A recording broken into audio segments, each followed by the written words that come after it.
Today I'm going to review this novel, A Stranger in the Mirror by Sidney Sheldon. This novel is about two people whose story goes parallelly, Toby Temple and Josephine. Toby is a young guy who is very ambitious. He wants to enter into show business. He wants to go into Hollywood, and Josephine too. Toby's mother believes that he will one day become a star. That's why Toby is so self-assured and has a lot of confidence in him, and eventually he becomes it. But how? This novel covers how both of their stories collide and how fate eventually makes them meet. The story starts with Toby Temple, who is an ambitious young man who is very popular among girls. He wants to become a famous comedian, but he has no connections. That's where he uses his brain. He joins an army camp in order to gain a lot of network and exposure. There he tries to impress a journal who is powerful and influential, and he knows that he can pull strings in Hollywood. He impresses him by flattery, and the guy helps him get a lot of gigs and eventually a television show.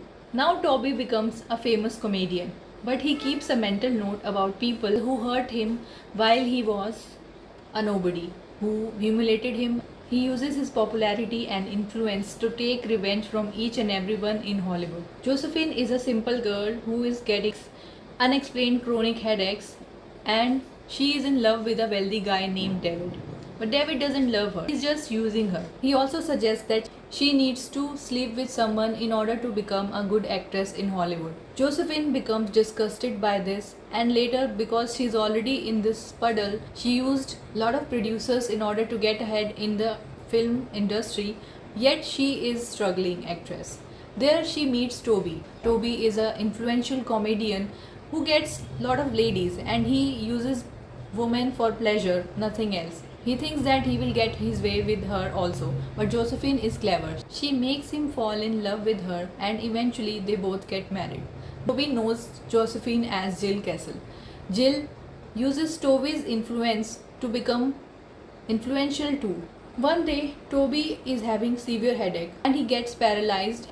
Jill uses full devotion, takes care of Toby every day. He is now powerful. She resents Toby for using her just like he used any other girl. She was living in his shadow and he had a control over her.